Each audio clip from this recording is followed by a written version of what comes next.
Hello friends, hopefully आप सभी लोग अच्छे होंगे।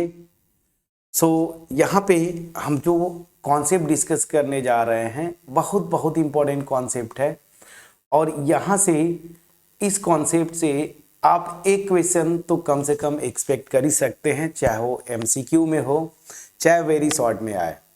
क्या है? Angle between two lines. बड़ा इंपॉर्टेंट टॉपिक है, एंगल बिटवीन टू लाइंस। ठीक, दो लाइंस के बीच में एंगल क्या होगा, ठीक है ना। तो ध्यान दीजिए, ये कॉन्सेप्ट हमने स्ट्रेट लाइंस में 11th में भी सीखा था। तो जब भी दो लाइंस स्पेस में भी इंटरसेक्ट करेंगी, ठीक है ना, तो उनके बीच में हमेशा याद रखिए दो एंगल्स बनते हैं। एक तो एक्यूट एंगल होता है और दूसरा ये जो होता है ये ऑब्ट्यूस एंगल होगा, ठीक है ना। ये ऑब्ट्यूस एंगल है और ये वाला जो है आपका एक्यूट एंगल है। तो वहां पे भी जो फार्मूला हमने देखा था वो एक्यूट एंगल का फार्मूला हम लोग सीखे थे। यहां पे भी जो करेंगे हम एक्यूट एंगल का फार्मूला डिस्कस करेंगे। अब देखिए, यहां पे दो तरीके से क्वेश्चंस आपसे पूछे जाते हैं। दोनों लाइंस का इक्वेशन दे दे या फिर दोनों लाइंस का डायरेक्शन कोसाइंस या डायरेक्शन रेशियोज दे दे, ठीक है ना। तो जितने टाइप से क्वेश्चन पूछते हैं एक एक टाइप पे मैं आता हूं। तो सबसे पहले टाइप 1, मतलब जो क्वेश्चन पूछे जाते हैं, यहां पे मैं लिख भी देता हूं, इफ इक्वेशंस ऑफ लाइंस ना, लाइंस आर गिवन। इक्वेशंस दिया होगा ना, लाइंस का इक्वेशन आपको दिया रहेगा। तो चलिए उस केस में कैसे निकालेंगे। तो मान लेंगे कि इक्वेशन जो है वो ये है। सो लेट इक्वेशन बी क्या है, R bar is equal to, for example इस तरह से मैं लिख दिया a1 plus lambda times b1 ना। तो ये क्या हो गया, उस स्ट्रेट लाइन का इक्वेशन है जो पॉइंट a1, जिस पॉइंट से वो पास करती है, जिसका पोजीशन वेक्टर a1 है, और लेमडा b1 क्या है, इस वेक्टर के पैरेलल है। अभी आपने सीखा। दूसरी लाइन जो है वो मान लीजिए ये है a2 बार प्लस लेमडा टाइम्स b2 बार। तो यहाँ पे क्या है, ये वाली जो लाइन है उस ये क्या है, इस वेक्टर b2 के पैरेलल है। ध्यान दीजिएगा, बड़ा इंटरेस्टिंग केस है। मैं ऊपर ले चलता हूं आपको। जो बिल्कुल पहला इक्वेशन हमने डिराइव किया था, यही तो है ना b। तो पहली लाइन में ये b1 है, दूसरी में b2 है। तो ये दोनों, मतलब ये लाइन जो पहली लाइन है वो b1 के पैरेलल है और दूसरी लाइन जो है ये b2 के पैरेलल है, ठीक है ना। तो इन दोनों लाइंस के बीच का एंगल, मतलब इन दोनों वेक्टर्स के बीच का एंगल, दो वेक्टर्स के बीच का एंगल हम लोग पहले भी कर चुके हैं। तो यहां पे क्या होगा, सीधा सीधा एक फार्मूला, सीधे सीधे फार्मूला पे मैं आऊंगा। तो सीधे सीधे जो फार्मूला होता है, अगर इनके बीच का एंगल थीटा है तो cos theta this is equal to, बहुत आसान है फ्रेंड्स, क्या करेंगे, बहुत आसान है, b1 b2। ध्यान दीजिए, पहले लाइन जिसके पैरेलल है, जिस वेक्टर के, वो डॉट, दूसरी लाइन जिस वेक्टर के पैरेलल है, इनका डॉट प्रोडक्ट डिवाइडेड बाई दोनों का अलग अलग मॉडुलस, मतलब mod b1 into mod b2, ठीक है। ये निकाल लीजिए आप। और हो सकता है कि जब ये डॉट प्रोडक्ट निकालें तो निगेटिव क्वांटिटी आए, क्योंकि एक्यूट एंगल निकालना है हमें, तो यहाँ पे मॉड लगा दीजिए। तो ये होता है इन दोनों लाइंस के बीच का एंगल का फार्मूला, जो कि एक्यूट एंगल देगा। तो क्या करना है, सिंपली ये दोनों लाइन का इक्वेशन देगा, बस यहाँ पे पकड़िए b1 b2, जिन वेक्टर्स के पैरेलल ये करेस्पॉन्डिंग लाइंस हैं, उनका डॉट प्रोडक्ट डिवाइडेड बाय उनके मॉडुलस का प्रोडक्ट, और यहाँ पे मॉड लगा दीजिए। ये हो गया इन लाइंस के बीच का एंगल का फार्मूला। अब दूसरा टाइप का क्वेश्चन क्या आता है, देखिए ये टाइप 2। इसमें ये दे दे कि पहली लाइन का डायरेक्शन रेशियोज या कोसाइंस दे दे। तो मान लीजिए जो फर्स्ट लाइन है, ठीक है ना, उसका डायरेक्शन रेशियोज दे दिया है। क्या डायरेक्शन रेशियो दिया है, मान लीजिए a1, ठीक है ना, b1 और c1, ठीक, ये डायरेक्शन रेशियो दे दिया। दूसरी जो लाइन है सेकेंड लाइन, ठीक है ना, सेकेंड लाइन, उसका डायरेक्शन रेशियो जो है वो दे दिया है A2, B2 और C2। तो यहां पे जो इनके बीच का एंगल का फॉर्मूला होगा वो अगेन सेम होगा cos थीटा, ठीक है ना। और देखिए इनको अगर वेक्टर फॉर्म में लिखेंगे तो A1 i cap plus B1 j cap plus C1 k cap, याद करिए। उसी तरह से A2 i cap B2 j cap plus C2 k cap.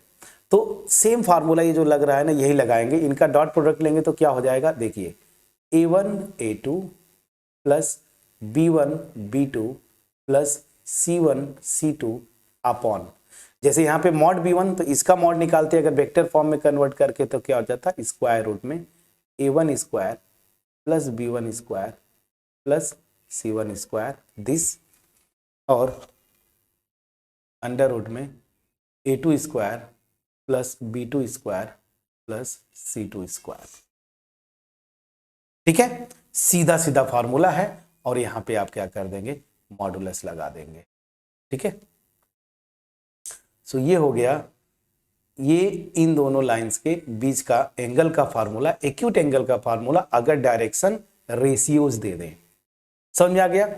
अब यहीं पे मैं आ जाता हूं, अगर इनके डायरेक्शन कोसाइंस दे दे, ये रेशियोज है, उसकी जगह पे अगर डायरेक्शन कोसाइंस मतलब L1 M1 N1 और इसका डायरेक्शन कोसाइंस मान लीजिए L2 M2 N2 हो जाता है, तो इस केस में अगर डायरेक्शन कोसाइंस देता है तो सेम फार्मूला कैसे लिख देंगे आप, तो इनके बीच में जो एंगल का फार्मूला होगा cos थीटा, कुछ नहीं करना है, सेम फार्मूला देखिए L1 L2 plus M1 M2 plus N1 N2, बस यहां पे सीधा स्ट्रेट यही फार्मूला बनता है फ्रेंड्स।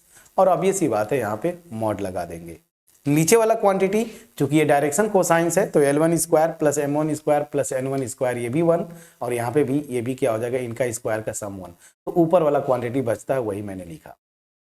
मैं क्लियरली एक्सप्लेन कर पाया कि नहीं फ्रेंड्स, प्लीज बोलिएगा। यहाँ पे ज्यादातर आपको डायरेक्शन रेशियोज देते हैं, दोनों टाइप से क्वेश्चन पूछेंगे, दोनों का मैंने यहाँ पे जो फार्मूला है वो मैंने एक्सप्लेन किया। कोई एक याद कर लीजिए, अगर बस ये मेन है इसको याद कर लीजिए तो वही से ये भी डिराइव कर लेंगे। और अगर ये आ गया तो अगर डायरेक्शन कोसाइंस दिए हैं तो फिर वहां से सिंपली इसी से लिंक कर लेंगे। समझा पाया। अब देखिए यहां पे बड़ा इंटरेस्टिंग केस बनता है जिसको मैं कॉन्सेप्ट करके लिखूंगा।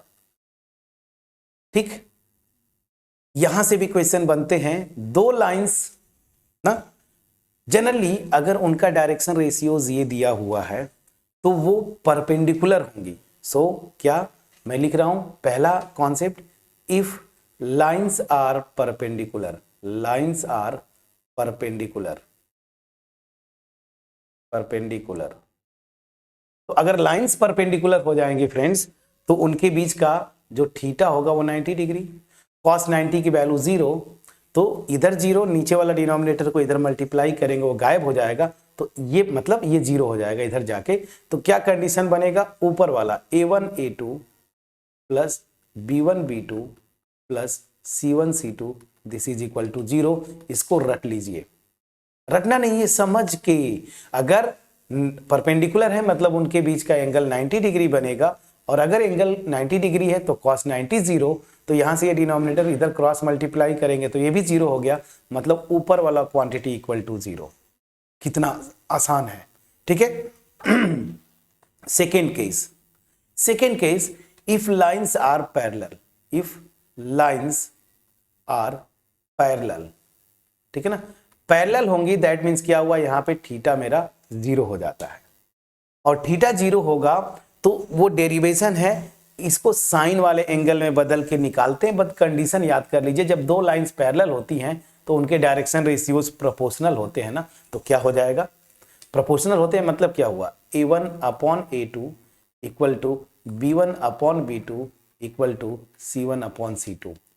तो इसका एप्लीकेशन क्या है या इंडिकेशन क्या है न्यूमेरिकल्स में, जब भी आपको बोले कि दिखाओ कि ये लाइंस परपेंडिकुलर है, दो लाइंस, उनके डायरेक्शन रेशियोज का, करेस्पॉन्डिंग डायरेक्शन रेशियोज के प्रोडक्ट का सम 0 दिखा दीजिए। और बोले कि पैरेलल दिखाओ तो करेस्पॉन्डिंग डायरेक्शन रेशियोज लीजिए, उनका रेशियो जो आएगा ना वो क्या होगा, इक्वल होगा। ना। तो ये मेन पार्ट था, जो कि यहां से इक्वेशन तो जरूर आप एक्सपेक्ट कर सकते हैं, एमसीक्यूज हो, वेरी शॉर्ट हो, ठीक है ना। तो कैसे निकालेंगे? अगर एंगल पूछे तो आपको दो तरह से पूछता है, इक्वेशंस, दो लाइंस का इक्वेशंस दे दे, b1 b2 पकड़ना, इस फार्मूले में रखिएगा, मॉड लगाइएगा, एक्यूट एंगल आ जाता है। ऑब्ट्यूस निकालना है तो पाई माइनस वो एंगल कर दीजिएगा थीटा। हालांकि एक्यूट हमेशा निकालिए जब तक ना बोला जाए। अगर डायरेक्शन रेशियोज दे देंगे ये फार्मूला, कोसाइंस देंगे ये फार्मूला, लाइंस परपेंडिकुलर है उसका कंडीशन, पैरेलल है उनका कंडीशन। सो होपफुली ये जो एंगल बिटवीन टू लाइंस वाला कॉन्सेप्ट है आपके पास क्रिस्टल क्लियर वे में पहुंच पाया होगा। कॉन्सेप्ट इजी है, इसलिए मैं यहाँ पे न्यूमेरिकल नहीं करवाऊंगा, मैं डायरेक्ट एक्सरसाइज में जब चलेंगे, भर भर के क्वेश्चन है एंगल्स का, तो हम वहां से दिखाने की कोशिश करेंगे। बट ये कॉन्सेप्ट इंपॉर्टेंट था जो मैंने आपको यहाँ पे एक्सप्लेन करने की कोशिश किया है। ये ढंग से देख के आप एक्सरसाइज, अब बस खत्म होने को आया, एक टॉपिक रह गया शॉर्टेज डिस्टेंस, उसको हम कर लें, उसके बाद एक्सरसाइज पे चलेंगे, मेरे ख्याल से 11.2, वहां पे एंगल्स पे भी करेंगे, शॉर्टेज डिस्टेंस पे भी बहुत सारे क्वेश्चंस मिल जाएंगे। तो फिलहाल मैं ये एक्सपेक्ट करता हूं कि इस वीडियो का जो कॉन्सेप्ट था वो आपके पास पहुंच पाया होगा। अगर पहुंच पाया है, ठीक है, तो वीडियो को लाइक करिएगा, फ्रेंड्स के साथ शेयर जरूर करिएगा, कमेंट सेक्शन में अप्रिशिएट करना मत भूलिए, चैनल पे नए हैं चैनल को सब्सक्राइब करना मत भूलिए, बेल आइकन जरूर क्लिक कर लीजिएगा। याद रखिए हमारा मोटिवेशन आपके एप्रिसिएशन से मिलता है फ्रेंड्स, और जो मेरा मोटिव है मास में लोगों के पास क्वालिटी वीडियोस पहुंचाना, इसमें आप हेल्प करें। सिंपली जो इंस्ट्रक्शन बोला मैंने वो फॉलो करिए। सो मिलते हैं नेक्स्ट वीडियो में, जहां पे लास्ट जो कॉन्सेप्ट की जो वीडियोस है उसमें लास्ट आएगा इस मतलब distance between two skew lines, यही सबसे इंपॉर्टेंट है। तो इसको हम नेक्स्ट वीडियो में करेंगे। तब तक अपना ख्याल रखें, पढ़ाई करते रहे। Thank you so much friends.